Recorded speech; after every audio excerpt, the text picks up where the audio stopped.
Selamat pagi, saudara-saudara sekalian. Berjumpa kembali kita dalam kanal Bebaskan. Belajar bersama aspek kehidupan. Nah, kali ini kita sama-sama akan mencoba melihat apa itu resiliensi atau adversity, orang bilang. Intinya adalah daya tahan mental terutama. Jadi ada trilogi di dalam adversity atau resiliensi ini. Nah, kita ingat selalu betapa Yang Maha Kuasa itu menciptakan kita serba istimewa. Nah, ini dia, sebagai pribadi yang tertinggi sebenarnya harkat martabatnya di bumi ini. Manusia itu pada prinsipnya didesain untuk mampu menghadapi tantangan. Kita lihat nenek moyang kita di zaman purba hidup di hutan, tantangannya berat sekali. Tiap saat itu ada ancaman terhadap kehidupannya dan harus sanggup untuk mempertahankan hidupnya, baik mencari makan maupun terhadap serangan-serangan dari binatang-binatang buas. Jadi keras tantangan alam pada manusia nenek moyang zaman purba itu. Dan ternyata mereka pun juga resilient terhadap penyakit-penyakit tertentu, mengobati dengan cara-cara yang sangat sederhana. Dan ternyata tubuh pun memang didesain demikian. Yang Maha Kuasa menciptakan kemampuan untuk menyembuhkan diri sendiri dalam tubuh kita. Jadi medis dan sebagainya sebagai pembantu oke.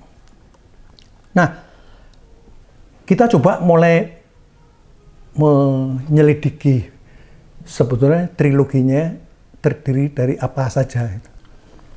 Yang pertama itu disebut sebagai quitter. Quit, meninggalkan. Jadi kita imajinasikan sekelompok orang itu naik ke gunung bersama-sama, naik. Nah, ada satu kelompok yang belum melangkah jauh, di tengah pun belum, tapi dia sudah menyerah. Dia akan kembali kepada kepompongnya dia sendiri. Ah, udahlah, sampai di sini ada, capek aku. Nah, dia akan berhenti di situ. Dia tidak akan melanjutkan lagi. Nah, orang-orang ini tentu banyak sekali defense mekanisme, rasionalisasi. Wah, beginilah kondisi alam lah, kemampuan saya lah. Semua itu alas-alasan yang dicari sebenarnya.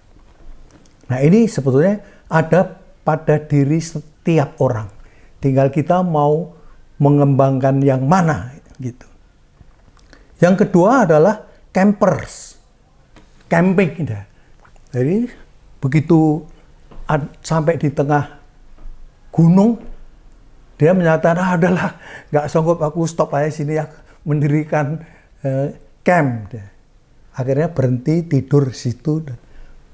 Nah, kelompok ini kurang motivasi dari dalam diri, intrinsic motivation, inner drive kurang. Jadi biasanya itu yang muncul itu dari outer drive, extrinsic motivation. Contoh yang paling konkret adalah kalau di perusahaan itu adalah insentif keuangan.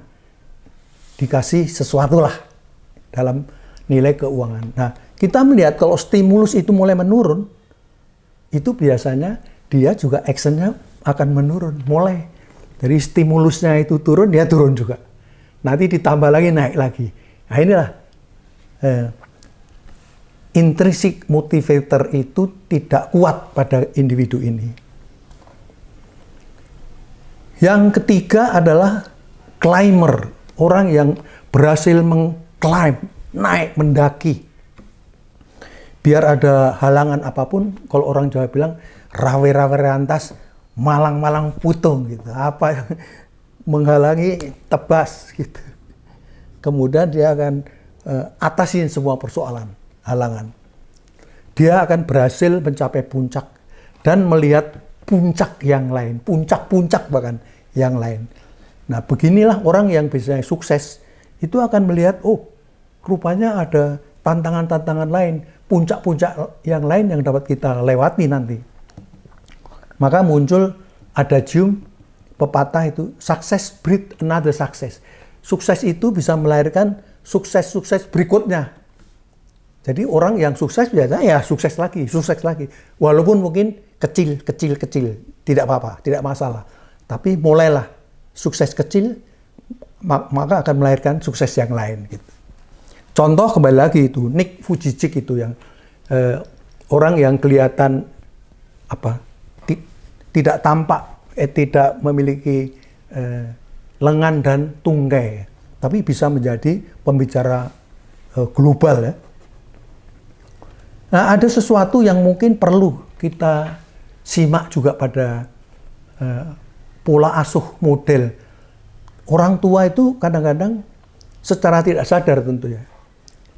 Kalau misalnya anaknya terantuk batu gitu, itu biasanya itu yang disalahkan batunya. Batu nggak apa-apa disalahin gitu. Jadi anak ini pun kelak juga akan mempelajari hal-hal seperti itu. Oleh karena itu sih, alih-alih menyalahkan lingkungan, maka sebenarnya lebih baik memberikan pelajaran, menjelaskan, mengajarkan.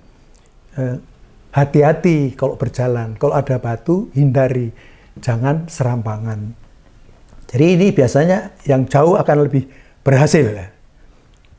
Nah, ketiga jenis ini ada pada diri kita, maka ya sekarang bergantung pada kita, mana yang akan kita kembangkan. Setelah kita tahu bahwa kita memiliki potensi untuk bisa mencapai sebagai climber, naik ke puncak gunung. Bukan secara fisik ya, tetapi secara mental menghadapi tantangan dan sebagainya. Nah, ini kira-kira yang perlu diperhatikan, terutama pola asuh dari awal bagi orang tua. Kalau Anda merasa ini bermanfaat, silakan share, berikan komentar, like. Syukur-syukur kalau sudah berkenan boleh subscribe supaya kita sama-sama untuk berlanjut untuk mempelajari yang lain-lain. Terima kasih. Selamat siang, sampai berjumpa di video berikutnya.